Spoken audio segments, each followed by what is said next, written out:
Assalamualaikum dan salam sejahtera. Bersama saya Yusri Mizi dalam Buletin PTV 1 Tengah Hari. Veteran DAP Lim Kit Siang secara konsisten mendesak supaya Perdana Menteri dilantik dalam kalangan bukan Melayu. Malah naratif itu diletakkan sebagai impian dengan menggariskan seolah-olah Malaysia akan maju apabila Perdana Menteri adalah dari kalangan bukan Melayu.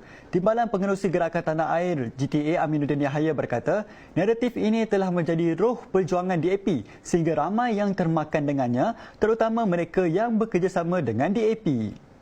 Aminuddin yang juga jurucakap Gagasan Bangsa menerusi satu hantaran di laman Facebook hari ini tegas dengan pendirian bahawa jawatan Perdana Menteri mestilah dari kalangan orang Melayu Islam. Ini kerana katanya perkara 3/1 Perlembagaan Persekutuan yang menjelaskan bahawa Malaysia adalah negara Islam. Sehubungan itu katanya tidak mungkin sebuah negara Islam dipimpin oleh bukan Islam.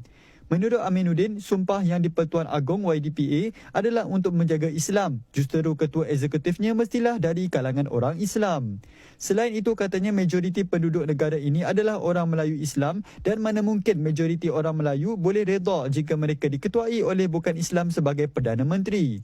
Tambahnya lagi, kedudukan Malaysia dalam Pertubuhan Kerjasama Islam OIC akan pincang jika Perdana Menteri adalah bukan beragama Islam. Jelasnya, gagasan Malaysia yang dibawa oleh DAP adalah bertentangan dengan perkara 152 dan 153 Perlembagaan Persekutuan.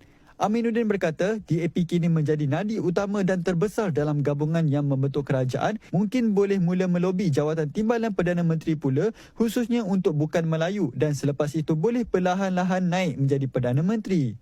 Beliau berkata demikian mengulas kenyataan Kit Siang semalam yang seolah-olah mendesak supaya Perdana Menteri dilantik dalam kalangan bukan Melayu dan diyakini kononnya boleh maju satu hari nanti.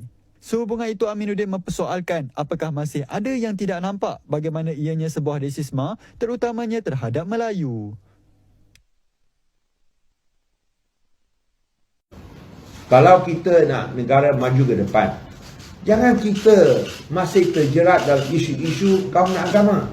Tengok dekat Great Britain, sekarang seorang daripada kaum minoriti, seorang yang berketurunan India dan Hindu boleh jadi Perdana Menteri Great Britain. Kita sekarang masih keluarkan tumahan, oh, you berdasarkan agama dan bangsa. Di sini tentulah kita sokong Anwar Ibrahim sebagai Perdana Menteri. Jangan ada tanggapan lain.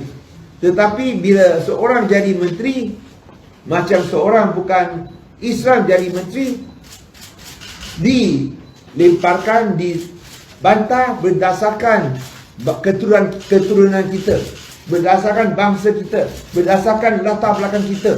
Semata-mata itu saja. Macam mana boleh cakap bahawa kita hormati semua rakyat Malaysia, tak kira kaum dan agama. So itu bukanlah sifat kemalaysiaan. Yang mereka hanya nak mewakili satu kaum ataupun nak menindas kaum-kaum lain. Itu bukanlah kerajaan Malaysia yang rakyat mahu. Kita mesti membela nasib semua rakyat. Jangan sebut, oh, hanya kaum Muslim yang tidak ekstrim. Kaum Islam semua baik. Kaum bukan Muslim, ada yang ekstrim, ada yang tidak ekstrim. Itu saya rasa tidak patut. Dalam semua, di kalangan semua rakyat Malaysia, ada yang baik, ada yang buruk. Tak kira daripada latar belakang apa. Ada yang ekstrim, ada yang tidak ekstrim.